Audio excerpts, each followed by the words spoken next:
네, 우리 수요예배 많은 분들이 나오셨고 또 영상을 통해서 함께 하시는데 모든 분들에게 말씀의 은혜가 하늘의 은총이 가득하기를 예수님 이름으로 축복합니다.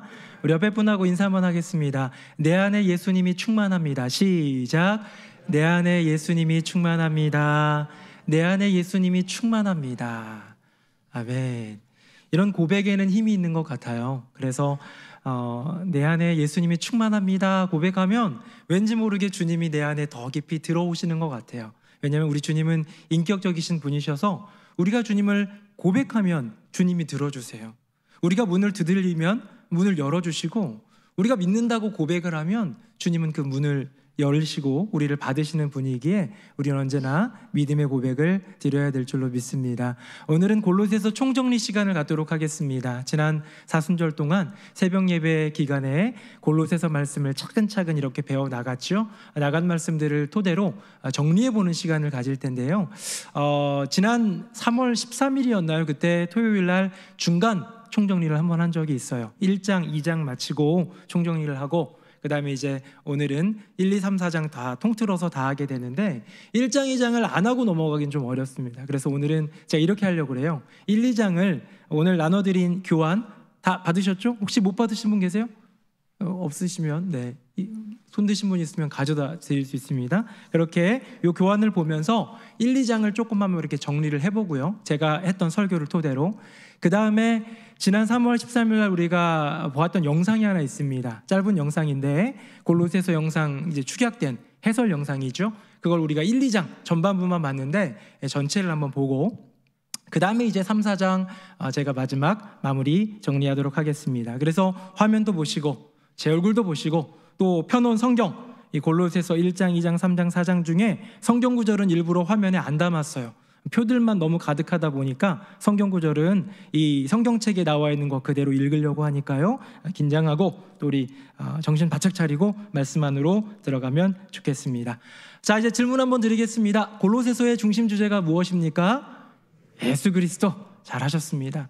예수님이 우리 인생 가운데 가장 중요한 분인 건 맞는데 이 골로새서 말씀에는 특별히 예수 그리스도가 어떤 분인지를 얘기하고 있어요. 결론으로 나오겠지만 이 골로새서의 주제는 저는 이렇게 얘기하고 싶습니다.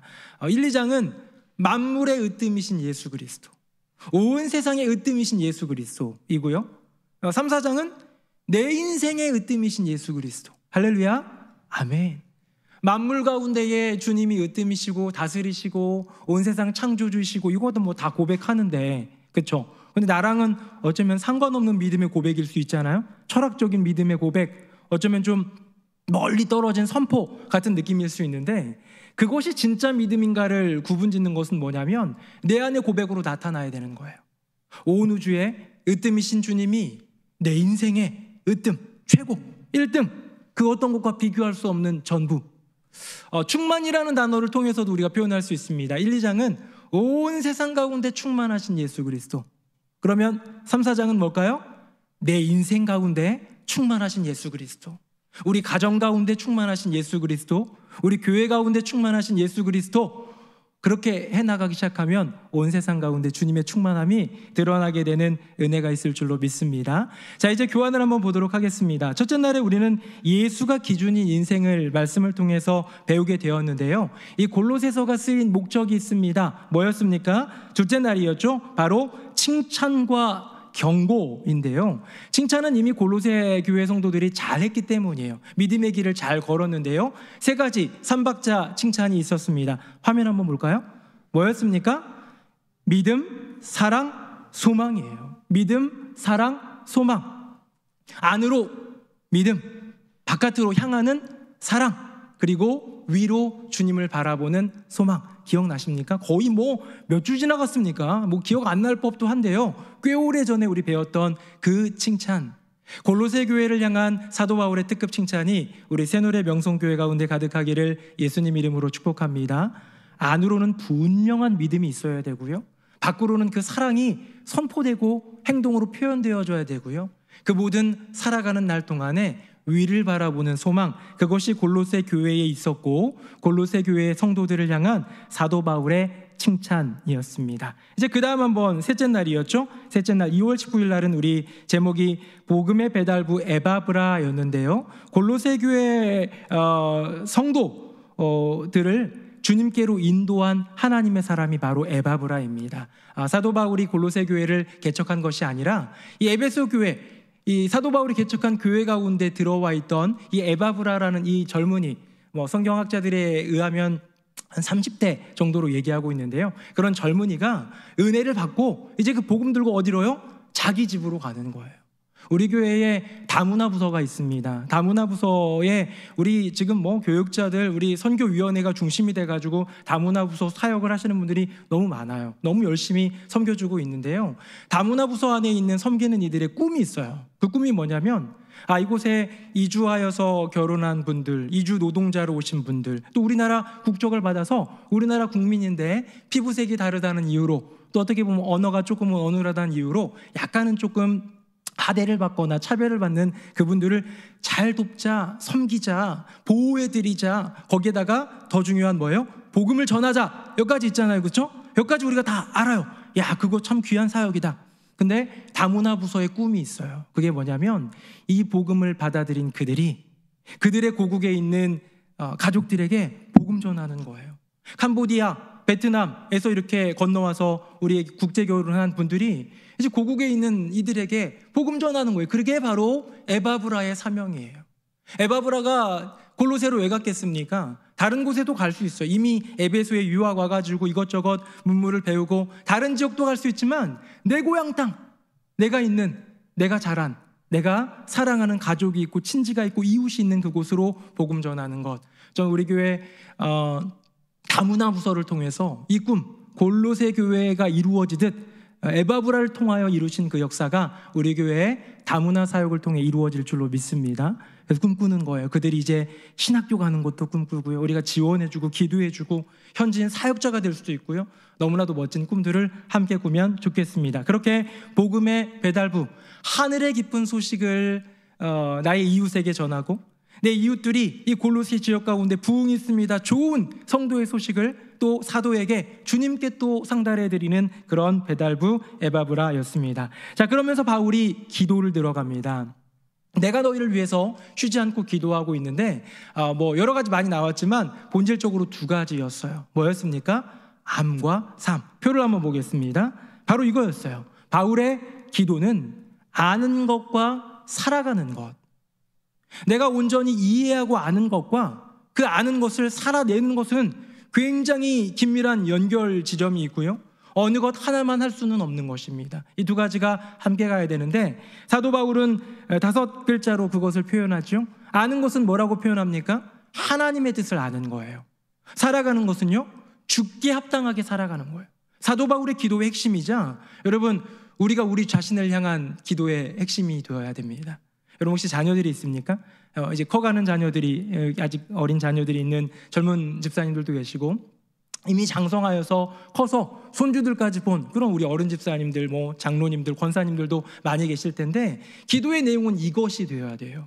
하나님, 우리 아들, 딸 이번에 승진하게 해주세요. 좋은데 전세 잘 들어갈 수 있게 해주세요.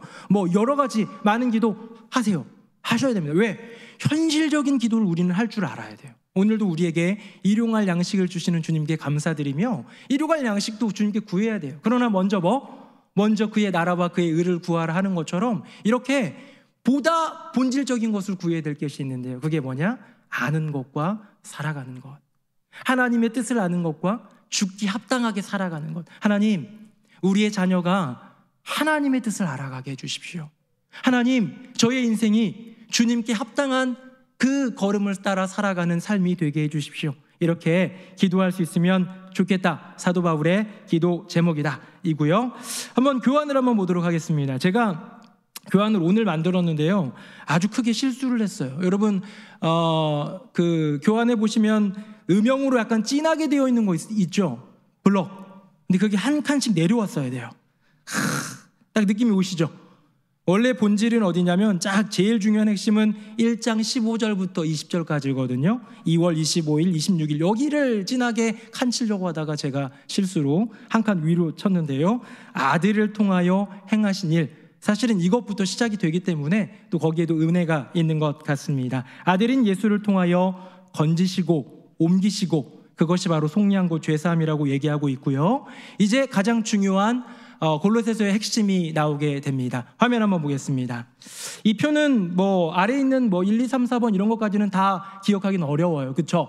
근데 위에 있는 타이틀만큼은 우리가 좀 마음속에 새겼으면 좋겠습니다. 한번 따라하겠습니다. 만물을 창조하신 그리스도. 네, 그 다음은 뭐냐? 교회의 머리이신 그리스도. 네, 이 두 가지예요.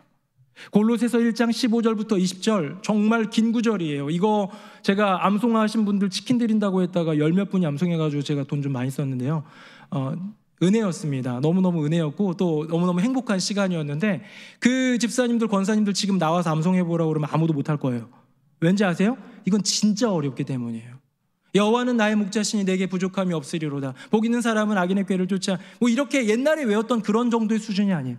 하나님이 세상을 이처럼 사랑하사 독생자를 주셨으니 얼마나 익숙해요? 어렸을 때 외우죠, 그렇죠? 우리 교회학교 아이들도 매달 그 암송 구절이 있어요. 저희 막내딸도 그 발음도 안 되는 거 가지고 맨날 외워요. 맨날 그거 외우는 거 가지고 영상 촬영해가지고 올리면 상 주는 것도 아니에요. 상 주는 것도 아니고 그걸로 열심히 했다라는 걸 올려드리는 건데요. 선생님에게 올리는 게 아니라, 목사님에게 올리는 게 아니라 하나님께 올리는 거 아닙니까? 그러니까 어린아이들이 정말로 쉬운 말씀, 하지만 핵심이 담겨있는 그 진리의 말씀들을 외우는 게 너무너무 중요한데, 골로새서 1장 15절부터 20절까지 암송시키는 교회는 못 봐봤어요. 교회학교에서 뿐만 아니라 어른들 중에서도 거의 없을 거예요. 우리 교회가 그래서 처음으로 한번 해보지 않았나 싶은데요. 그만큼 어려운 본문입니다. 하지만 그만큼 중요한 핵심 구절이죠. 다시 한번 보겠습니다. 앞부분이 뭐예요? 만물을 창조하신 그리스도예요. 뒷부분은 교회의 머리이신 그리스도. 앞부분은 창조에 대한 이야기를 하고 있어요. 하나님이 천지를 창조하셨듯. 뒷부분은 뭐예요? 완전히 무너져 버렸어요. 죄 때문에. 우리 인류가 죄를 범해가지고 온 세상이 싹 다 무너져 버린 거예요. 우리 심령부터 포함해가지고 우리 인류 전체가, 아니 온 세상 만물이 무너져 버린 거예요. 그 만물을 다시 회복하시고 재창조하시는 것. 그래서 원래 주님은 세상을 창조할 때부터 빛이 있으라 말씀하시고 사람을 흙으로 지으시고 코를 생기에 불어 넣으시면서 하나님의 형상대로 사람을 창조하신 그때로부터, 천지 창조를 이룬 그때로부터 하나님은 처음부터 으뜸이셨어요. 존재적으로 으뜸이셨고 만유가 고백하는 으뜸이셨어요. 아담도 하와도 고백하는, 토끼도 코끼리도 바다도 강도 산도 여호와 하나님이 으뜸이십니다. 근데 어떻게 해요? 뱀의 꾀임 때문에, 사탄의 꾀임 때문에 아담과 하와의 심령이 무너진 거예요. 주님이 내 인생의 으뜸이 아니야. 그 순간에 온 세상 가운데 높아주셨던 하나님이 으뜸이시라는 그 진리가 무너져 버린 거예요. 그거를 다시 회복하는 과정이 성경의 이야기고, 회복하는 극치가 십자가이고, 회복을 이루신 것이 부활인 거예요. 무슨 말인지 아시겠습니까? 예수 그리스도라는 그 이름, 버려진 이름이잖아요. 예수를 십자가에 못 박으시오, 저주받은 이름이잖아요. 심지어 3년 동안 동고동락했던 수제자 베드로가 저주하면서 그 이름을 멀리하는 그 이름이잖아요. 근데 그 이름을 우리 주님께서, 아버지께서 모든 이름 위에 뛰어난 이름으로 다시 만들어주시는 것, 여러분 그것이 십자가, 그것이 부활의 사역인 거예요. 영광인 거예요. 그래서 만물을 창조하신 그리스도가 이제는 십자가와 부활을 통과하면서 교회의 머리이신, 왜? 교회를 통해서 온 세상을 재창조하시고 새롭게 하시거든요. 창조의 주께서 이제는 재창조의 주가 되시는 것이고요. 만물의 으뜸이신 우리 주님이 이제 개인 한 명 한 명의 인생에 으뜸이 되는 그런 과정 가운데 있다. 여러분 이 표만큼은 다시 한번 눈으로 한번 싹 보시고요. 만물의 으뜸이셨던 그 주님이 만물의 으뜸을 회복하신 주님을 고백할 수 있기를 간절히 바랍니다. 자, 이게 바로 무엇이냐? 예수님은 이런 분이다 라는 사도 바울의 외침이에요. 시예요, 시. 시라는 것은 함축적으로 그 안에 담아놔서 자꾸 이렇게 뇌리에 새기고 아주 조직적으로 그 안에 담아놓은 거 아닙니까? 아주 짧은 시인데요. 예수님은 이런 분이다 한 다음에, 그 다음에 누구를 얘기하느냐? 너희는 그러면 어떤 사람들이냐? 화면 보겠습니다. 너희는 누구냐라고 얘기하면서 3단계로 얘기합니다. 너희는 하나님을 떠난 이들이고, 그런데 너희는 이제 하나님과 화목해진 너희들이고, 그러니 이제는 하나님 안에서, 그 복음 안에서, 그 화목 가운데 믿음으로 살아내야 할 너희다라는 거예요. 아까 전에 골로새서 1장 15절부터 20절까지의 그 말씀이 예수님이 어떤 분이신지에 대한 찬양과 영광을 올리드리는 것이었다면, 이제 사도 바울은 하늘을 바라보는 그 눈을 내리고요, 골로새서 성도들을 향해서 얘기하는 거, 뭐 정죄나 감시의 눈은 아닙니다. 당신들은 어떤 사람이냐? 완전히 처박혔던 죄인이었으나 이제는 화목하게 되었으니 이제 믿음으로 살아내라 라는 부름. 여러분, 이 부름은 누구를 향한 부름입니까? 누구에게 외치는 부름입니까? 골로새 교회 성도들을 향한 부름이기도 하지만 2000년이 지난 지금 우리를 향한 주님의 부름인 줄로 믿습니다. 우리 모두가 다 죄로 말미암아 주님과 떠났어요. 완전히 갈라졌어요. 그런데 주님 그 십자가로, 그 부활의 능력으로 다시 화목하게 되었으니 여기까지 우리 됐잖아요. 여기까지 안 된 사람이 누구예요? 2단계가 안 된 사람이 누구예요? 안 믿는 사람들. 안 믿는 사람들. 제가 어제도 장례식장, 우리 교회 교우 장례식장 다녀왔는데 안타까워요. 그러니까 그 가정만 믿는 거예요. 3남매가 있는데 그 가정만 예수님을 믿어요. 근데 이제 언니하고 오빠는 안 믿어요. 그러니까 이제 예배식으로 드리고 싶은데 예배식으로 드릴 수가 없는 거예요. 뭐를? 장례식을. 그래가지고 어쩔 수 없이 우리 교구에서 가서 위로 예배해드리고 제가 가서 좀 기도해드리고 이렇게만 하고 왔는데, 그 마음은 충분히 이해해요. 장례를 치를 때나 결혼식을 할 때나 그 가정들의 상황을 좀 보면서 지혜롭게 하는 것들은 괜찮은 겁니다. 아유, 우리 집은 장례를 기독교 장례로 못해서 자책할 필요 없어요. 자책할 필요 없이, 우리 집안에는 아직도 복음의 능력이 필요한 이들이 많구나 생각하면 되는 거예요.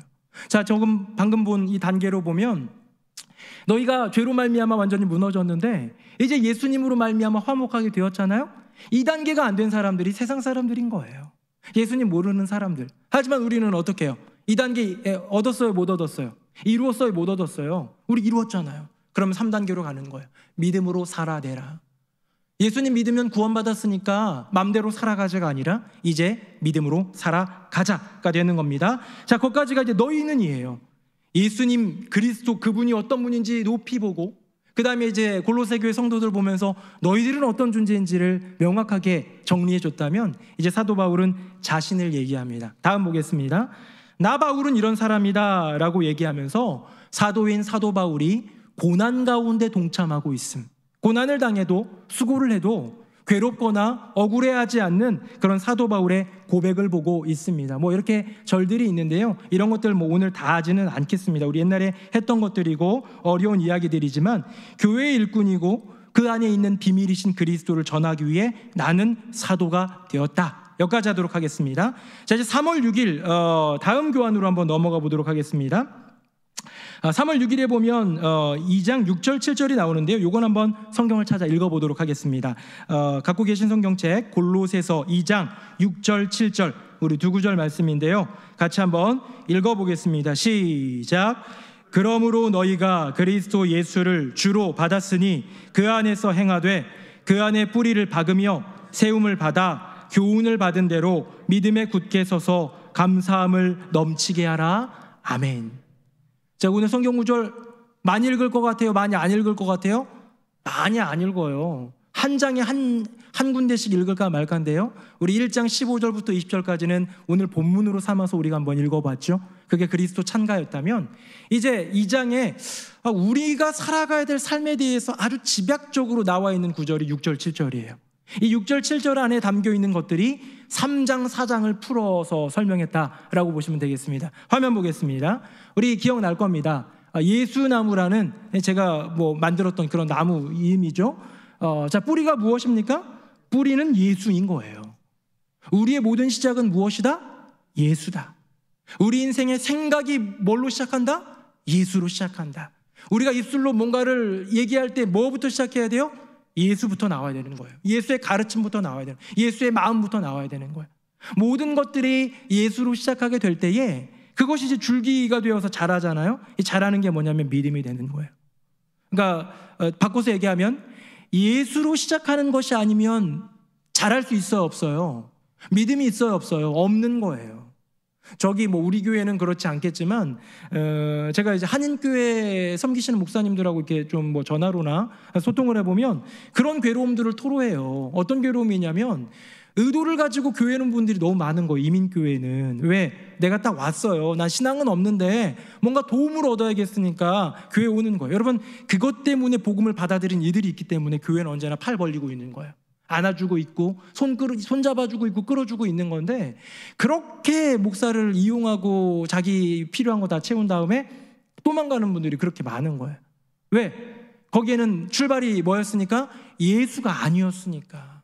여기 이제 안정적인 이민 생활을 위한 여러 가지 여건들을 위한 정보, 지식, 연결, 인맥, 이런 것들이 중심이 되면 믿음이 자랄 수가 없는 거예요.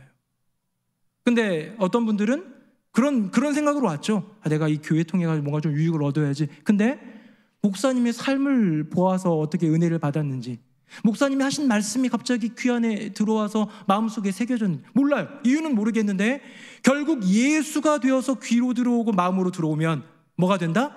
믿음이 자라게 된다는 거예요. 그래서 여러분, 전도라는 게 다른 게 없어요. 일단 교회 데리고 오는 거예요. 교회 데리고 오는 거예요. 씨 뿌리는 자의 비유 아시죠? 씨를 어떻게 해요? 하나 가지고 막 어마어마하게 잘 심는 게 아니에요. 일단 뿌리는 거예요. 뿌리는데 이런저런 여러 가지 이유들로 못 자라는 씨가 있지만 하나님의 은혜 가운데 좋은 땅에 뿌려진 그 씨는 자라서 30배, 60배, 100배의 결실을 맺듯, 일단 우리가 한 사람을 데리고 변증학적으로 뭐 예수님을 증명하고 이럴 수 없잖아요. 교회에 데리고 오는 거예요. 데리고 왔는데 그냥 뭐 국밥 먹으러 왔고 뭐 이렇게 계란 받으러 왔고 그냥 친하니까 그냥 의리상 한번 왔는데, 목사님 말씀 듣다가 예배를 드리다가 성도님들의 삶을 보다가 전도한 여러분의 그 삶 가운데서 나오는 그리스도의 향기를 느끼다가 뭐든 몰라요. 뭐 때문인지 몰라요. 분명한 것은 예수가 그 안에 시작이 되어야지 믿음이 된다는 거예요. 자라게 된다는 거예요. 저 사람 어떻게 자랐지? 어떻게 저렇게 믿음이 커졌지? 예수가 들어가는 거예요. 예수의 뿌리가 내리는 거예요. 다시 화면 보겠습니다. 예수의 뿌리를 내리고 믿음으로 자라게 되면 그 사람의 인생 가운데 맺어지는 여러 가지 열매가 있어요. 성령의 9가지 열매도 있고 다양한 열매가 있지만 골로새 교회의 사도 바울이 선포하고 있는 열매는 무엇이다? 바로 감사다. 한번 따라하겠습니다. 감사함을 넘치게 하라. 한 번 더 하겠습니다. 감사함을 넘치게 하라. 네, 감사함을 넘치게 하는 거예요. 나의 인생 가운데 허락하신 주님의 은혜를 고백하며 감사를 넘치게 할 때 여러분, 그 인생은 흔들리지 않습니다. 이스라엘 백성들 출애굽하여서 40년 동안 가나안 땅을 향해서 진격하고 진군한 게 아니에요. 왜요? 믿음의 고백을 못했기 때문에 40년 동안 혼난 거예요. 그렇지 않습니까? 혼나는 내내 불평하고 불만 갖고 원망하고 비방하는 사람들은 불뱀 나와서 죽이고 막 땅이 갈라지고 막 그러지 않았습니까? 우리의 심령 가운데 감사가 있으면 마귀가 머물 자리가 없어져요. 우리의 심령 가운데 하나님을 향한 감사, 하나님을 통하여 허락하신 사람들, 뭐 그 사람이 구역장님이 될 수도 있고 우리 교회 장로님이 될 수도 있고 아니면 친구가 될 수도 있어요. 여러분 한 분이 감사의 이유가 될 수가 있습니다. 하나님이 보내셨으니까. 그렇게 사람을 생각하며 감사하고 여건을 생각하며 감사하고 주어진 복들을 세워보며 감사하기 시작할 때 마귀가 떠나가요. 마귀가 자리를 틀고 이렇게 뭔가 좀 영향력을 끼치기 시작하는 게 쫙 묵어가는 그런 시기가 언제냐면 감사가 없는 인생, 섭섭하거나 불평이 있거나 불만이 있거나 누군가에 대한 정죄나 미워하는 마음이 있는 그 마음 가운데 마귀는 잘하잖아요. 그렇죠? 근데 그런 것들을 몰아내는 가장 근본적인 것, 감사. 너무너무 미운 사람이 있지만 하나님 그래도 감사. 저 사람 위해서 기도할 수 있음에 감사. 기도 못하겠지만 눈 딱 감고 기도하는 거예요. 기도했습니다. 아멘. 하고도 감사를 고백하기 시작하면 우리 인생 가운데 마귀는 떠나가게 될 줄로 믿습니다. 이렇게 예수 나무의 어떤 표지를 6절 7절로 보여주고요. 예수로 충만한 삶을 얘기하는데 쭉쭉 넘어가서요. 시간이 별로 없으니까 골로새의 이단들을 마지막으로 살펴보게 됩니다. 이제 이게 사도 바울이 골로새 교회에게 이 서신을 쓰게 된 큰 두 가지 이유, 하나는 칭찬이었고 하나는 경고였지 않습니까? 이 경고에 대한 이야기가 되겠죠. 화면 한번 보겠습니다. 저는 세 개의 이단으로 한번 규정지어서 살펴보았는데요. 첫 번째는 유대주의적 율법주의였고, 두 번째는 영지주의적 신비주의, 세 번째는 이원론적 금욕주의였습니다. 그래서 1번과 유대주의 율법주의는 하나로 띄고 그다음에 영지주의적 신비주의와 이원론적 금욕주의를 같이 묶는, 그렇게 하는 데도 있어요. 우리가 좀 이따 보게 될 영상은 그렇게 구분지었던 것 같은데요. 그렇게 짓기도 하지만 제가 볼 때는 더 많은 성경학자들이나 주석가들이 보면 이렇게 세 가지로 좀 나누게 되는 것 같은데요. 유대주의적 율법주의는 말 그대로 할례 받아야 돼. 야, 날들이 중요한 날이 있고 아닌 날들이 있어. 먹는 거 조심해야 돼. 돼지고기 먹으면 안 돼. 추어탕 먹으면 안 돼. 라는 등등의 율법에 매여서 그 율법을 구원의 굉장히 중요한 필수 요소처럼 얘기하는 것들을 유대주의적 율법주의라고 하죠. 사도 바울은 이거랑 어마어마하게 싸웠습니다. 왠지 아세요? 사도 바울이 할례를 안 받아서일까요? 사도 바울이 막 돼지고기를 좋아해서일까요? 아니에요. 사도 바울이 주님으로부터 받은 사명이 이방인을 위한 사도잖아요. 근데 이방인을 위해서 복음 전하는 데 가장 큰 걸림돌이 되기 때문이에요. 왜? 저 사람들은 복음 전할 때 뭐라고 했냐면, 너 예수님 그래서 믿을 거야? 네. 그럼 너 할례 받아. 할례부터 시작하고요. 이만한 율법, 십계명뿐만 아니라 신명기를 비롯한 모세오경, 토라에 있는 율법뿐만 아니라 자기네들이 만들었던 613개의 막 어마어마한 율법들을 다 어깨에 짐지어 주는 거예요. 이거 지켜야 돼. 그래야 살아.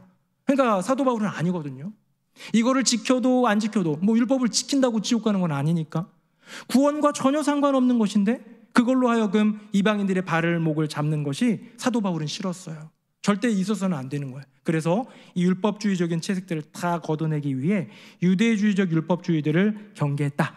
두 번째는 영지주의적 신비주의와 이원론적 금욕주의인데요. 그냥 간단하게 얘기하면 이원론으로 한번 좀 보면 좋을 것 같아요. 이 두 가지인데, 영적인 것들과 세속적인 것들로 나눠지는 그런 구분점에 대해서 일반적인 믿음의 사람들도 혹할 수 있는 것, 우리는 어떤 것이 믿음인가, 믿음의 색인가를 생각할 때 그냥 거룩한 것, 영적인 것 이렇게 얘기하잖아요. 그런 것이 아니라는 것. 그러니까 우리 몸은 더러운 것, 우리 몸은 썩어 없어질 것, 몸은 막 고행으로 짓누르고 금욕하고 금식하고 막 스스로 자해하고 이런 일들까지 있었던 것이죠. 그렇지 않다. 통전적인 신학, 너의 몸과 너의 마음, 너의 영혼 모두가 다 하나님이 지으신 것, 너의 몸도 아름답고 너의 영혼도 아름다운 것, 너의 영혼만 거룩해서 되는 것이 아니라 너의 몸도 거룩해야 되는 것 등등, 이렇게 통전적인 것을 가르쳐준 것이 바로 골로새 이단들에 대한 사도 바울의 경고가 되겠습니다. 자, 이렇게 해가지고 1, 2장이 마무리가 되는데요. 우리 영상 한번 살짝 보도록 하겠습니다. 근데 조금 길어요. 이게 또 긴데도요, 계속해서 뭐가 나오잖아요. 지난번에 한번 보셨잖아요. 그래서 한번 집중해서 한번 보면서 정리하도록 하겠습니다. 골로새서. 이 책은 사도 바울이 예수님을 부활하신 주님이라고 선포하다가 감옥에 갇힌 상황에서 쓴 서신입니다. 이 서신의 수신자는 바울이 전혀 만나본 적이 없고 직접 개척하지도 않은 교회 공동체 사람들로서 골로새 교회는 바울의 동역자이자 실제로 그 도시 출신인 에바브라라는 사람이 개척한 교회였습니다. 얼마 전 에바브라는 수감된 바울을 방문해 골로새 교인들이 대체적으로 잘 지내고 있다는 소식을 전하는 한편 예수님으로부터 돌아서도록 유혹하는 문화적 압력에 시달리고 있다는 것도 알려주었습니다. 그래서 바울은 골로새 교인들을 격려하고 에바브라가 제기한 문제들을 언급하면서 그들이 예수님께 더 헌신하도록 권면하기 위해 이 서신을 기록했습니다. 골로새서의 구성과 내용의 흐름은 매우 이해하기 쉬운데요. 시작 부분은 존귀한 메시아이신 예수님에 초점을 맞춥니다. 바울은 이와 연결해서 투옥 중인 자신의 고난이 그 예수님을 위한 것임을 보여줍니다. 그런 다음 골로새 교인들을 예수님으로부터 돌아서도록 유혹하는 문화적 압력을 언급하고 나서 예수님의 부활로 인해 그들에게 열린 새로운 삶의 방식을 살펴보는 것으로 끝을 맺습니다. 도입부는 두 개의 기도로 시작됩니다. 먼저 바울은 에바브라로부터 들은 대로 예수님에 대한 골로새 교인들의 온전한 믿음으로 인해 하나님께 감사드리고 하나님과 이웃을 향한 그들의 사랑이 예수님을 통해 이루어질 새로운 창조 세계에 대한 소망에서 나온 것임을 감사드립니다. 그러고 나서 예수님에 대한 그들의 지혜와 영적 깨달음이 자라나기를 기도합니다. 바울은 골로새 교인들과 우리가 바로 그렇게 되도록 돕기 위해 여기에 시 한 편을 배치했는데요. 십자가에서 죽으신 존귀하신 메시아에 관한 이 시는 단연 1장의 핵심입니다. 이 시는 두 개의 상응하는 구로 되어 있으며 구약의 창세기와 출애굽기 그리고 시편과 잠언의 언어와 이미지로 가득합니다. 첫 구는 어떻게 예수님이 진정한 하나님의 형상이신지 살펴봅니다. 하나님의 성품과 계획은 인간이 되신 예수님 안에서 완전히 구현됩니다. 그분은 가장 먼저 나신 분으로서 구약의 표현대로 모든 피조물 위에 왕의 지위를 가지시며 창조주이신 유일하신 참 하나님과 동일하신 분입니다. 또한 그분에 의해 모든 실존, 즉 권력과 권세, 영적 존재들과 인간이 창조되었습니다. 우리는 바로 메시아이신 예수 안에서 창조의 왕 그리고 만물의 주를 발견합니다. 두 번째 구에서 우리는 그분이 또한 새 창조를 이루시는 분이라는 것을 발견합니다. 그분은 새로운 몸의 머리로서 이 몸은 예수님의 백성인 새 인류를 가리키며 부활하신 그분의 존재는 그들의 원형이 되셨습니다. 그분 안에 하나님의 영광스러운 성전의 임재가 머무릅니다. 그래서 하나님은 바로 예수님의 죽음과 부활을 통해 땅에 있는 인간이든 하늘에 있는 영적 존재든 만물이 자신과 화목해지도록 하셨습니다. 참으로 훌륭한 시인데요. 바울은 서신의 나머지 부분에서 이 시를 계속 인용할 것입니다. 먼저 그는 이 시에 담긴 진리가 투옥된 자신의 고난의 경험을 어떻게 바꾸어 놓는지 보여줍니다. 지금 그는 그리스 로마 세계에 예수님이 부활하신 주요 만인의 왕이라고 선포했다는 죄로 처벌받고 있습니다. 따라서 그는 실제로 자신의 고난이 패배의 흔적이 아니라 예수님이 사랑의 행위로서 감당하신 고난에 동참하는 방법이라고 생각합니다. 그래서 그의 역경은 사실 기뻐할 이유가 되죠. 그는 이스라엘의 부활하신 메시아가 새로운 다민족 가족을 창조하고 계신다는 놀라운 소식을 위해 감옥에 갇혀 있습니다. 그뿐만 아니라 하나님의 영광이 예수님 안에 머무신 것처럼 예수님도 그분의 다민족 가족 안에 머무십니다. 또는 바울의 말대로 메시아는 우리 안에 계시는 영광의 소망입니다. 이제 바울은 골로새 교인들을 예수님으로부터 돌아서도록 유혹하는 문화적 압력에 대해 언급합니다. 그들은 신비주의적 다신론과 토라의 율법을 준수하라는 두 가지 요구가 혼합된 문화적 압력에 시달리고 있었습니다. 골로새의 새로운 그리스도인들은 삶의 각기 다른 영역을 지배하는 그리스와 로마의 다양한 신을 숭배하며 자란 사람들입니다. 그래서 많은 이들이 예수님을 자신들이 숭배하는 또 하나의 신 정도로 여겼죠. 게다가 유대인 그리스도인 공동체가 가하는 압력도 대단했습니다. 그들은 이방인들에게 토라에 기록된 율법을 모두 지킴으로써 메시아께 온전히 충성하라고 요구했습니다. 구체적으로 바울은 유대 음식법과 안식일 및 절기 준수 그리고 할례를 언급하는데요. 이 내용은 그가 갈라디아서에서 다룬 문제와 매우 비슷합니다. 바울은 어느 쪽의 유혹에 굴하든 그것은 타협이라고 말합니다. 이는 예수님이 진정 누구시며 그들을 대신해 무엇을 하셨는지 이해하지 못한 거니까요. 골로새 교인들은 바울이 영적 권세와 정령들이라고 부르는 존재에 대한 두려움에 눌려 살았었습니다. 그러나 예수님은 그분의 죽음과 부활을 통해 그것들을 이기시고 관련된 모든 의무로부터 골로새 교인들을 자유롭게 하셨습니다. 같은 방식으로 예수님은 원래부터 인간의 이기적인 마음을 변화시킬 힘이 없었던 토라의 모든 율법을 우리를 대신해 완성하셨습니다. 그러므로 예수님이 그분의 생애와 죽음과 부활을 통해 이루신 일에는 부족함이 없습니다.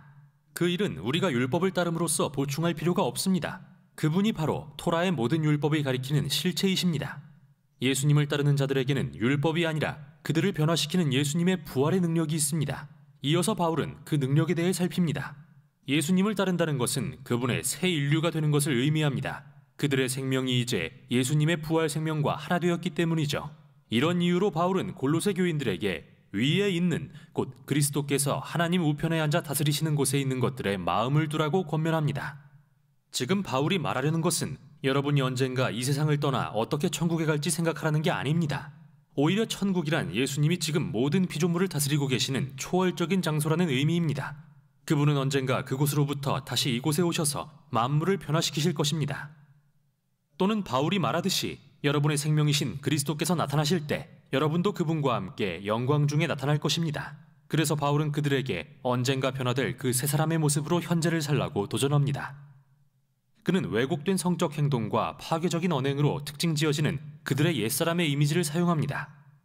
그러나 그리스도인들의 옛사람은 예수님과 함께 죽고 그분 안에서 새 사람으로 바뀌었습니다. 그들의 특징은 자비와 관용, 용서와 사랑입니다. 또한 이 새 인류는 이 세상의 인종이나 사회적 경계를 초월합니다. 바울이 말하길 거기에는 그리스인도 유대인도 할례받은 자도 할례받지 않은 자도 종도 자유인도 없습니다. 그리스도만이 모든 것이며 모든 사람 안에 계십니다. 그런 다음 바울은 골로새 교인들에게 아주 실제적인 예로서 이 새 인류의 가정이 1세기 로마 사회에서 어떤 모습이어야 하는지 보여줍니다. 당시의 가정은 가장이 아내와 자녀 그리고 노예의 생사에 대해 절대 권력을 행사하는 매우 권위적인 제도였는데요. 그리스도인의 가정은 다릅니다. 이들의 주인은 부활하신 예수님이십니다. 그래서 주님 안에서 아내는 남편이 그녀를 책임지도록 허락하고 남편은 아내를 사랑하고 아내의 행복을 최우선으로 여김으로써 예수님께 복종합니다. 예수님이 주인이신 가정에서 자녀는 물건 취급을 받아서는 안 되나 그들 역시 성숙하고 공손해야 하죠. 그리고 부모는 그들의 자녀를 인내와 헤아림으로 양육해야 합니다. 그리스도인 노예는 인간인 자기 주인을 존경해야 합니다. 왜냐하면 그들의 진정한 주인은 예수님이기 때문입니다. 그리고 노예들을 거스리는 그리스도인은 그들이 자기 재산이 아니라 존중하고 사랑으로 품어야 할 예수님의 몸된 지체라는 사실을 깨달아야 합니다. 여기서 바울은 매우 조심스럽게 로마의 가장 기초적인 제도를 자기 희생의 사랑으로 통치하시는 예수님을 기준 삼아 변혁하려 하고 있습니다. 그가 로마의 가정 구조를 전면적으로 폐지하려는 것은 아닙니다. 하지만 존귀하신 메시아는 골로새 교인들이 당시 로마인들의 인식을 뛰어넘는 수준으로 변화되기를 요구하고 계십니다. 이 점은 이 서신의 결론에서 가장 선명하게 드러나는데요. 바울은 기도 요청을 한 다음 그리스도인 노예와 주인의 덕목에 대한 가르침을 실제 상황에 적용합니다. 우리는 두기고가 이 서신을 골로새 교회에 전달하고 읽어주었다는 걸 보게 되는데 그와 동행한 오네시모라는 사람은 빌레몬이라는 한 골로새 교인의 노예였습니다. 바울의 다른 서신인 빌레몬서를 보면 오네시모가 그의 주인인 빌레몬으로부터 도망쳤다는 이야기가 나오는데 그것은 감옥에 갈 만한 범죄였습니다. 그러나 바울은 온 교회가 오네시모를 주 안에서 신실하고 사랑받는 형제로 맞아달라고 요청합니다. 그리고 빌레몬서에서 그는 빌레몬에게 오네시모를 이제는 종이 아니라 형제로서 대해주라고 당부하죠. 정말 극적인 마무리가 아닐 수 없는데요. 골로새서를 통해 바울은 우리의 삶에 부활하신 예수님의 사랑과 자유롭게 하는 통치가 관여하지 않는 영역이 하나도 없다는 사실을 보여주고 있습니다. 우리가 겪는 고난, 타협에 대한 유혹, 우리의 도덕성, 각 가정의 권력 구조 등 이 모든 것을 반드시 다시 살펴보고 변혁해야 한다고 말이죠. 그는 마치 예수님이 죽음에서 부활하셨을 때 이미 새로운 창조 세계가 도래한 것처럼 현재를 살라고 우리를 초대합니다. 이게 바로 골로새서가 전하는 내용입니다. 네, 골로새서입니다. 와, 저렇게 한 페이지 이렇게 딱 요약하는 것도 대단하지 않습니까? 조금씩 견해가 다르고 생각들이 좀 다를 수 있는데요. 제가 여러 가지 찾아본 영상 중에서는 그래도 정리가 잘 돼 있어서 여러분들이 좀 소개해주고 싶었고요. 3, 4장 이제 들어갈 텐데요. 3장 한번 같이 읽어보도록 하겠습니다. 1절부터 4절까지 제가 1절, 여러분들 2절, 3절 제가 읽고 4절 같이 읽습니다. 그러므로 너희가 그리스도와 함께 다시 살리심을 받았으면 위의 것을 찾으라. 거기는 그리스도께서 하나님 우편에 앉아 계시느니라. 이는 너희가 죽었고 너희 생명이 그리스도와 함께 하나님 안에 감추어졌음이라. 우리 생명이신 그리스도께서 나타나실 그때에 너희도 그와 함께 영광 중에 나타나리라. 아멘. 자, 1장의 그리스도 찬가 15절부터 20절까지가 핵심 구절이고 2장 6절 7절이 우리 그리스도인들이 행해야 될 삶에 대한 요약 구절이라면 3장 1절부터 4절까지는 어떻게 사는 것이 과연 그리스도인의 삶인가? 위의 것을 찾으라는 부름이에요. 이 아래에 나오는 모든 이야기들, 뭐 좀 있으면 죽이고 벗고 다시 새로 입고 뭐 이런 내용도 나오고 또 가정 얘기가 나오잖아요. 부모와 자식은 어떻게 종가상전은 아내와 남편은 뭐 이렇게 나오는데 이런 모든 것들이 뭐냐? 위의 것을 찾는 삶이라는 것이 어떤 것인지를 보여주는 거예요. 이 이스라엘 백성들, 히브리 백성들도 골로새 지역에는 있었지만 이 이방 사람들도 다 모여있는 그런 사람들 아닙니까? 이 사람들이 보는 것은 언제나 로마였어요. 로마의 법, 로마의 황제, 로마의 문화, 로마의 길. 그런데 그게 아니구나. 앞에 보고 있는 앞에 있는 저 로마가 아니라 위에 있는 여호와 하나님의 길을 따르는 것이 내가 살아갈 길이구나. 여러분, 그것이 바로 3장 1절부터 4절이고 3, 4장 전체의 주제가 되겠습니다. 제가 조금 전에 얘기했던 이원론에 대한 것을 조금 파헤치는 표를 한번 좀 보여드리도록 하겠습니다. 화면 보겠습니다. 당시 골로새 교회의 가장 큰 것은 유대주의적 율법주의보다도 이원론적인 사고인데요. 제가 한번 전에 보여드렸던 것입니다. 자, 과거에 대해서 우리 이원론 사고는 어떻게 봤느냐? 위의 것은 영적인 것, 비가시적인 것. 땅의 것은 어떻게 해요? 물질적인 것, 보이는 것, 가시적인 것인 거예요. 그래서 위의 것이 뭐예요? 영혼, 기도, 교회, 그렇죠? 땅의 것은 육체, 식사, 세상. 자, 그래서 로마에 살고 있었던 사람들은 이미 헬라의 이원론적 사고가 이렇게 그대로 들어와 있었기 때문에 영적인 것, 신화적인 것, 신적인 것 이런 거는 귀한 것으로 여겼지만 방금 뭐예요? 육체, 밥 먹는 거, 세상 사는 것 이런 것들은 굉장히 하찮거나 아니면 악한 것으로 여겼거든요. 여러분 우리도 좀 그렇게 생각하는 경향이 있지 않습니까? 여러분 영혼이 중요합니까? 밥 먹는 게 중요합니까? 당연히 영혼이라고 생각하지 않으세요?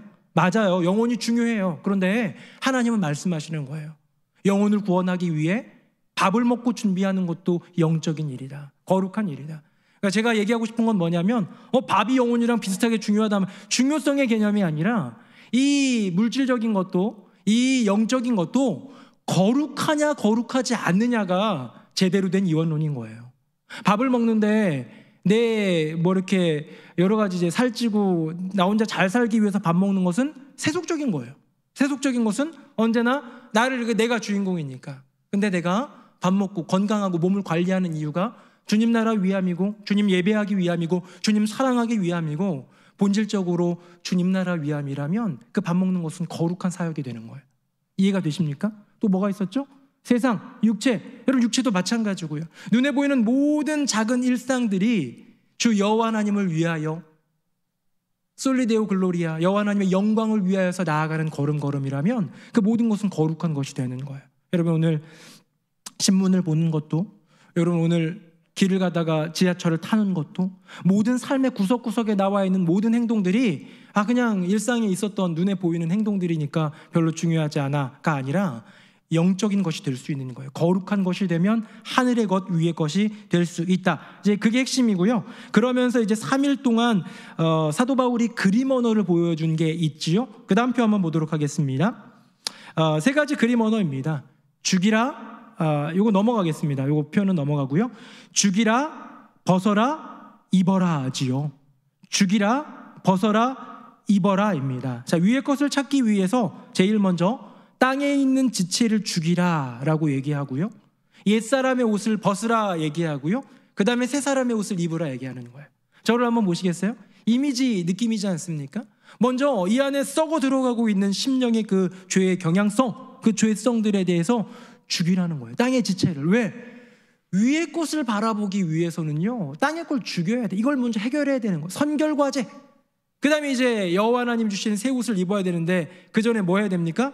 먼저 더러운 옷, 더럽혀진 옷, 이렇게 세속적인 옷, 자, 세상적이고 육체적이고 이런 게 아닙니다. 세속적이고 마귀적인 옷들을 벗어 던져버려야 되는 거예요. 왜? 그래야지 주님이 주시는 거룩한 그 흰 옷, 빛나는 옷, 영광의 옷, 은혜의 옷, 믿음의 옷을 우리가 입을 수 있기 때문에 이렇게 얘기하면서 죽이라, 벗어라, 입어라 라는 그림 언어를 통해서 사도 바울은 골로새 교회 성도들을 굉장히 구체적으로 권면하고 있죠. 여기에는 죄의 목록들이 막 나와요. 근데 오늘 그것까지 다루지는 못하니까 죄의 목록들 막 나왔던 것을 기억하면 좋겠습니다. 이제 그렇게 해 나가면서 여러 가지 많은 것들을 얘기하다가요, 굉장히 구체적인 것들을 얘기할 이제 챕터가 오게 됩니다. 바로 가정에 대한 이야기인데요. 또 표로 준비했습니다. 화면 보겠습니다. 표를 보시면 공동체를 향한 주님의 부르심입니다. 아까 전에 영상에서도 보셨지만 로마 사회에 있었던 가정의 그 틀에서는 누가? 성인 남자가 최고예요. 성인 남자, 가장이라고 불리는 그가 아내도 핍박하고 짓밟았고 아이들은 그냥 내 소유물처럼 여기면서 마음대로 했고 종의 생명조차도 내 마음대로 했던 그런 시대 아니겠습니까? 근데 그건 모든 것들을 바꿔버리는데요, 세 가지 관계성 속에서 바꾸게 됩니다. 자, 첫 번째가 뭡니까? 아내와 남편이 되는 거예요. 근데 아내와 남편에 대한 얘기를 하는데 아내에게 요구하는 것은 무엇이냐? 복종이에요. 이미 아내들은 복종하고 있었어요. 그래서 별로 충격은 안 됐었는데 어떤 복종이냐? 맹종이나 굴종이 아니라, 두려움 가운데 아니면 억울함 가운데 있는 그런 굴종적인 복종이 아니라 사랑 안에서의 자발적 복종. 누구를 닮은? 예수를 닮은. 그리고 교환 한번 볼까요? 교환 보시면 두 번째 페이지입니다. 뒷면이지요. 3월 25일 목요일 날 되어 있고요. 거기에 보면 공동체 부르심 1, 아내와 남편이 되어 있는데 제가 거기다 이렇게 썼어요. 아내를 향한 부르심은 자발적 사랑의 복종. 괄호 열고 뭐라고 되어 있어요? Like Jesus. 영어 잘 읽으신다. Like Jesus. 뭐처럼이란 얘기예요? 예수님처럼. 복종의 모델은 예수님이라는 것이죠. 복종의 모델은 다른 게 아니에요. 저 로마의 그 군대에 짓밟혀버린 저 이방 민족들의 노예들 얘기가 아닌 거예요. 온전히 자발적으로 사랑하기에 기쁨으로 이 종됨으로 이 땅 가운데 인간 예수로 오시고 또 끌려가시고 마치 도살장으로 끌려가는 어린 양처럼 그렇게 아무 말도 없이 잠잠하게 끌려가셔서 십자가 달려 돌아가신 예수님의 그 모습을 보며 이것이야말로 죽기까지 순종하신 예수님의 모습, 자발적인 사랑의 복종이 아니겠느냐라고 사도 바울은 제시하고 있는 것이죠. 반면 남편에게는 아가페의 사랑을 얘기하고 있습니다. 이것 역시 like Jesus예요. 예수님처럼. 이건 남편에게는 이 똑같은 말을 들었을 때, 아내와 남편에게 골로새 교회 성도들한테 이 말씀을 선포했을 때 놀랄 사람은 여인네들이 아니라 남편들이었어요. 왜? 내가 우리 집안의 최고였거든요. 패권자였고 권력자였고 내가 으뜸이었고 내가 최고였거든요. 근데 아니라는 거예요. 조금 전 영상에 보는 것처럼 이제 새롭게 형성된 새로운 창조 질서를 따라 이루게 된 가정의 주인은 누구다? 예수님이다. 우리 믿음의 가정들은 아내와 남편의 관계, 또 종과 상전의 관계, 부모와 자식의 관계, 여러 가지 관계들을 우리가 신앙적으로 양육도 해야 되고, 그래서 요즘에 애플트리도 시작하고, 좀 있으면 질토세 또 우리 훈련도 하고 성품 훈련도 하고 여러 가지를 하지만 핵심은 하나가 있는 거예요. 하나가 뭐냐? 우리 집의 주인은 예수님이다. 내가 주인이 아니라는 거예요. 남편이나 아내가 주인이 아니고, 돈 가진 사람이 집 소유권자가 주인이 아니고, 또 누가 주인이 아니에요? 부모가 주인이 아니고, 또 요즘에는 부모가 주인이 아니라 자녀가 주인인 것 같기도 해요. 그렇지 않습니까? 자녀한테 매여가지고 그냥 이렇게 벌벌벌 쫓겨다니는 부모님들도 참 많은 것 같은데요. 자녀도 주인이 아니고 종도 상전도 아무것도 없는 예수 그리스도가 주인이라는 하나에서 출발하면 된다. 예수님이 사랑으로 자발적으로 복종하셨으니 나도 그렇게, 예수님이 자기 목숨을 내어주듯이 희생적인 그 아가페 사랑을 보여주셨으니 나도 그렇게. 여러분, 이것이 바로 예수님이 주인된 가정의 모습 아니겠습니까? 그게 바로 아내와 남편의 부름이고요. 두 번째 한번 보도록 하겠습니다. 다시 화면 봅니다. 두 번째는 자녀와 부모를 향한 건데요. 자녀를 향한 부르심은 온전한 순종이에요. 이것도 교환해 보면 여기까지 like Jesus라고 되어 있습니다. 예수님이 온전히 그의 육신의 부모인 요셉과 마리아를 받드셨고 순종하셨던 표현 제가 읽어드린 적이 있는데요. 그러면서 섬겼던 것처럼 자녀들아, 부모님 섬겨야 되고 마땅한 거야. 주님의 부름이야. 하늘의 부름이야 라고 얘기하고 있고요. 부모들은 어떨까요? 부모를 향한 부름은 청지기 사명의 회복입니다. 온전한 돌봄인 거예요. 이 돌봄이라는 게 뭐예요? 내 거니까 잘 키워가지고 내가 영예를 누리고 영광을 맛봐야겠다? 얘네 내가 투자한 것만큼 내가 더 얻어먹어야겠다가 아니라 하나님이 내게 맡기신 자녀들이니 청지기, 나는 주인이 아니라는 고백. 하나님이 키워주실 거예요. 그 믿음이 있어야 되는 거예요. 그 믿음 가지고 이 자녀에 대해서 어떻게 섬겨야 될까? 왜? 이 세상 가운데 예수님 대신 보내주신 그 존재가 엄마 아빠니까. 내가 저희 집에 애가 넷이 있잖아요. 이 4명의 자녀에게 하나님이 보내주신 예수님처럼 사랑하라, 나처럼 돌보아 주어라 라고 보낸 그 통로가 누구냐면 저하고 제 아내인 거예요. 부모인 거예요. 이 부모는 이 믿음 가지고 청지기적 사명을 가지고 돌보는 것이 사명이다. 자, 마지막입니다. 공동체 부르심 세 번째, 종과 상전입니다. 자, 종들을 향한 부르심이 있고 상전을 향한 부르심이 있는데요. 똑같아요. 뭡니까? 진짜 상전은 여호와 하나님이다라는 거예요. 자, 그래서 이 종들에게는 너의 눈앞에 있는 그 인간된 상전을 잘 섬겨야 되는 이유. 왜? 진짜 상전이 위에 계시니까 눈가림으로 이렇게 하지 말고, 눈 가리고 아웅하지 말고 그리스도를 섬기듯 진실하게 섬겨라, 이것이고요. 상전들아, 너희들은 종 학대하지 마. 진짜 상전이 위에 있다.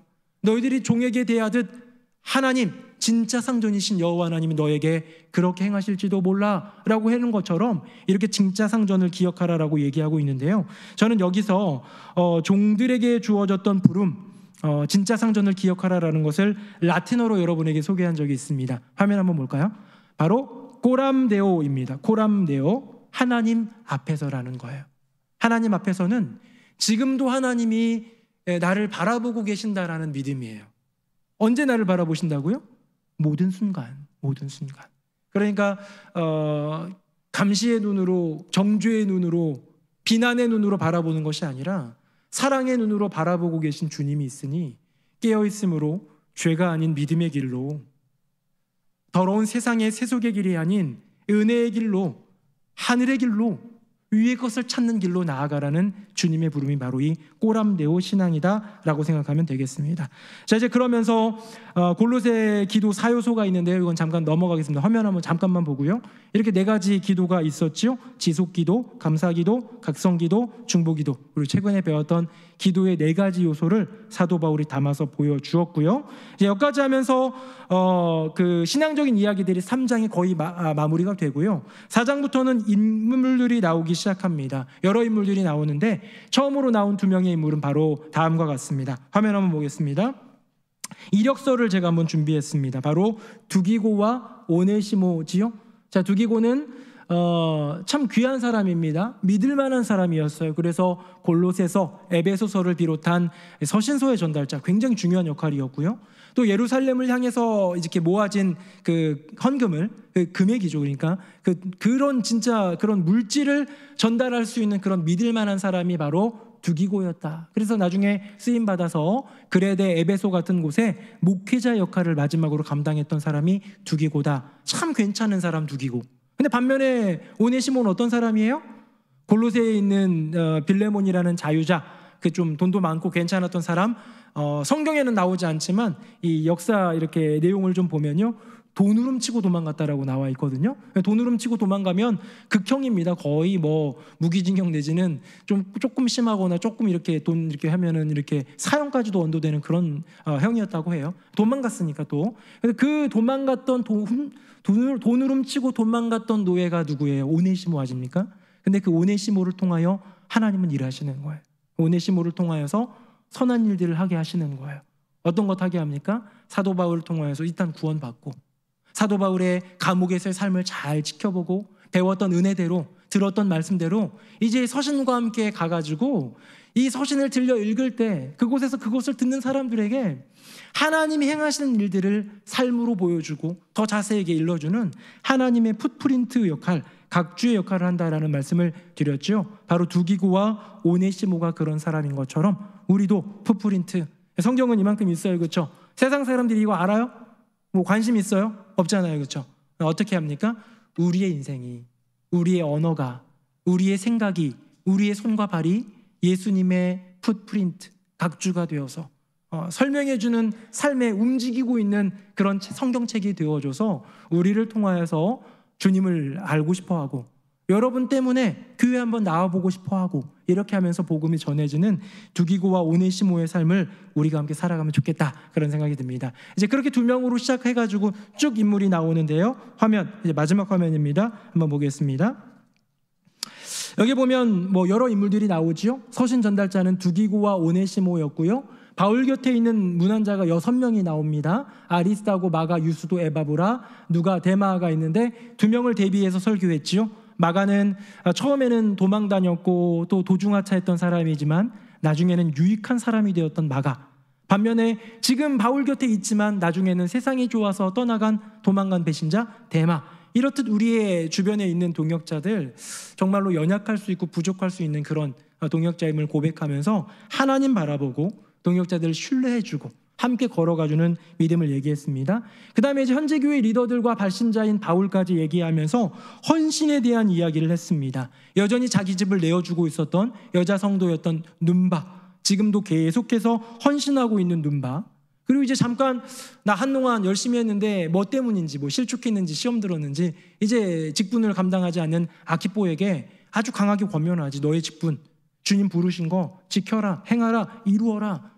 멈추어 있는 그 아키뽀. 그리고 마지막으로 온 평생 헌신을 이제 마무리하면서 주님 앞으로 나아가는 바울. 우리는 어떤 모습일까라고 얘기하면서 골로새서 말씀을 총정리했습니다. 여기까지 이렇게 나누었고요. 우리가 간단하게 1, 2장과 3, 4장을 구분지어 볼 수 있지만 그럼에도 불구하고 속속들이 그 안에 있는 그 이야기들을 살펴볼 때에 이 커다란 주제가 나의 삶 가운데 들어올 수 있다. 온 세상의 주인이신 예수 그리스도가 내 인생의 주인이 되시고, 온 세상의 으뜸이신 예수 그리스도가 내 인생의 으뜸이 되시고, 온 세상에 충만하신 예수 그리스도가 내 인생의 으뜸이 되기 위해서는 그냥 단순히 도식으로만 머릿속에 그리고 있는 것이 아니라 이 하나하나 것들을 마음속에 새기며 따라가야겠다. 다시 질문하겠습니다. 골로새서의 중심 주제가 무엇입니까? 예수 그리스도. 처음부터 끝까지 사도 바울은 예수님을 증언했어요. 감사 기도를 할 때도 예수님 증언하고, 이단들에 대해서 그거 아니야 라고 얘기할 때도 뭐 얘기합니까? 이건 이래서 아니고 저건 이래서 아니고 저건 이래서가 아니고, 그런 얘기하기보다 먼저 예수님이 어떤 분인지 얘기하는 거예요. 왜? 이게 진리니까, 진짜니까. 예수 그분 바라보면 되니까. 그리고 이제 삶에 대한 이야기를 할 때에도 중심 주제가 뭐였습니까? 위의 것을 바라보라, 위의 것을 찾으라. 위에 뭐가 있는데요? 구름이 있으니까? 하늘이 있으니까? 아니요. 저기에 여호와 하나님과 보좌 우편에 예수 그리스도가 있으니까. 온 세상 가운데 이미 충만하셨고 이미 으뜸이셨던 창조주 예수님이 우리로 하여금 무너진 이 세상을 다시 십자가의 사역으로, 부활의 사역으로 회복하여 주셨으니, 다시 재창조하셨으니, 다시 으뜸이 되셨으니, 온 세상에 다시 으뜸이 되신 주님을 나의 인생의 진짜 으뜸으로 모시는 저와 여러분 되기를 예수님의 이름으로 축복합니다. 아멘. 우리 함께 찬양할 텐데요, 우리 예수님에 대한 찬양을 같이 했으면 좋겠습니다. 예수 예수 찬양하겠습니다.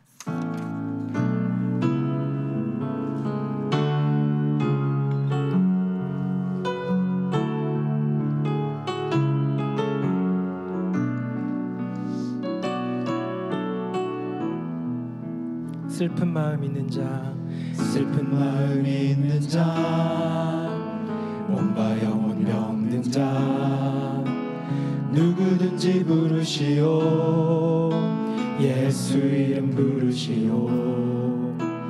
그 이름을 믿는 자, 그 이름을 부르는 자, 그가 어떤 사람이든 그는 구원 얻으리.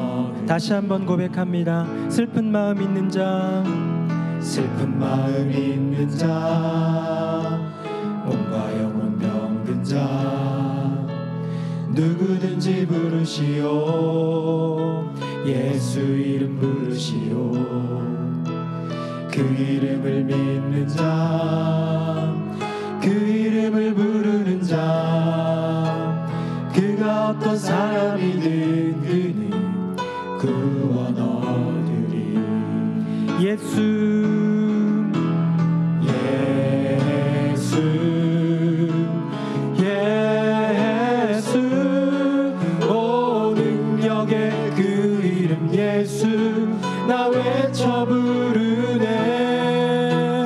예수 예수, 오 구원의 그 이름 예수, 나 외쳐 부르네. 예수 그리스도.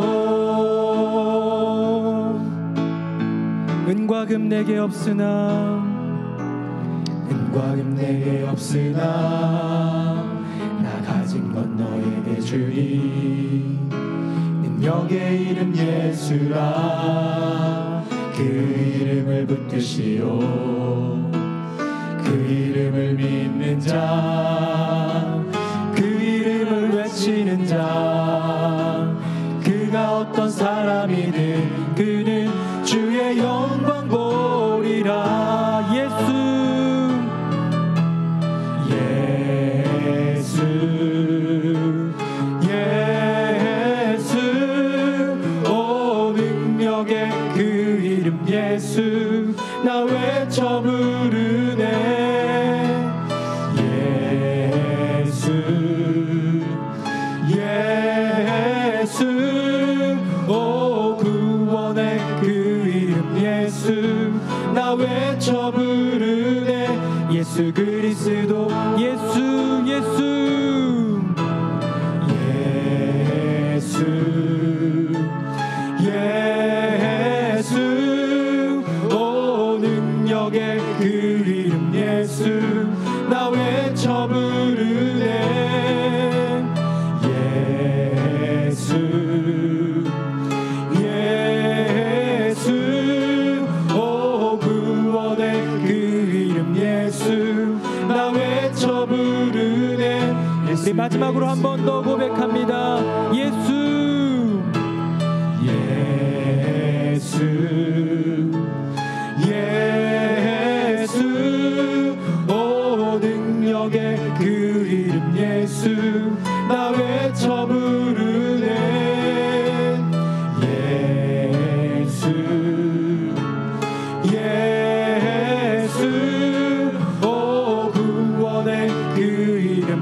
예수 나 외쳐 부르네 예수 그리스도. 우리 하나님께 기도하길 원합니다. 우리 인생 가운데 하나 간직해야 될 것이 있다면 예수 그리스도 그 이름인 줄로 믿습니다. 우리 인생 가운데 돈도 많아도 좋겠고 건강도 장수도 뭐 자녀들 형통도 다다익선 많은 있으면 좋겠지만 정말 많아야 할 것이 있다면, 아니 차고 넘쳐 충만해야 될 것이 있다면 예수 그리스도인 줄로 믿습니다. 주님, 내 인생에 다른 많은 것들도 필요하고 인간이기에 살아가야 되지만 주님으로 만족하는 인생 되게 하여 주시옵소서. 이 심령이 주님으로 말미암아 충만케 되게 하여 주시옵소서. 주님이 십자가로서 부활로서 이루신 그 으뜸의 회복이 나의 인생 가운데도 이루어지게 하여 주시옵소서. 우리 두 손 들고 주님의 이름 3번 부르짖고 뜨겁게 기도하겠습니다. 주여, 주여, 주여. 살아계신 아버지 하나님, 우리의 인생 가운데 으뜸이신 주님을 찬양합니다. 아버지 하나님, 태초부터, 아니 태초 이전부터 영원하님은 으뜸이셨고 우리 주 예수 그리스도의 그 이름은 가장 귀한 높으신 이름이었는데 우리로 말미암아 모든 것들이 허물어지고 땅에 처박히게 되는 저주받은 이름이 된 것, 이 주님, 주님의 십자가로 말미암아 주님의 그 부활로 말미암아 다시 그 으뜸을 회복하여 주셨으니 온 세상 가운데 모든 이름 위에 높아진 그 이름이 되었사오니 나의 인생 가운데도 그 이름이 최고가 되게 하여 주시옵소서.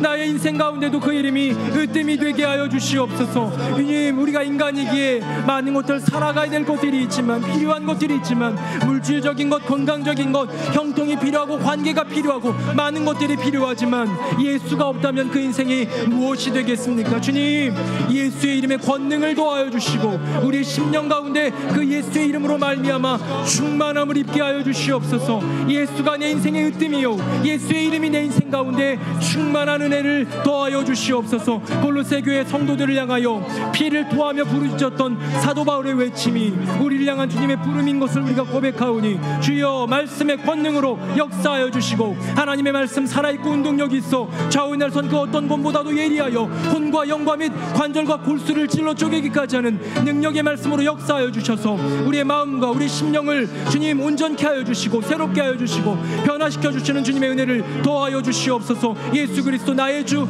나의 하나님을 고백하는 우리 모두가 되게 하여 주시옵소서. 아멘. 살아계신 여호와 하나님 아버지, 우리의 인생 가운데 복된 주님의 은혜를 더하여 주시니 감사드립니다. 여전히 주님을 알지 못해 그 갈라진 그 관계 속에서 헤어날 수 없는 그 수렁 속에서 주님 죽어가고 있는 세상 사람들이 아니라 이제 주님의 구원을 맛보고 주님과 화목된 자로서 저희들을 삼아주시니 감사드립니다. 주님, 이제 주님의 은혜를 맛보았으니 그리스도 예수 한 분 바라보면서 믿음으로 나아가는 우리 모두가 되게 하여 주시옵소서. 주님의 은혜를 맛보며 믿음으로 걷게 하여 주시되 우리 주님 계신 위의 것을 찾게 하여 주시고 위의 것을 찾는 모든 삶의 과정 속에서 우리의 가정이 회복되며 우리의 일터가 회복되며 우리 사랑하는 새노래 명성교회가 회복되게 하여 주시옵소서. 주님이 주인 되신 가정, 주님이 주인 되신 교회, 주님이 주인 되신 세상이 이루어지는 그 일들을 위하여 끝까지 고람되어 하나님 앞에서 그 믿음의 길을 걸어가는 우리 모두가 되게 하여 주시옵소서. 만물의 으뜸으로 이 세상 가운데 스스로 계셨으며 만물의 으뜸을 다시 한번 회복하셔서 우리 인생의 으뜸이 되어주신 예수 그리스도의 이름으로 간절히 기도드립니다. 아멘.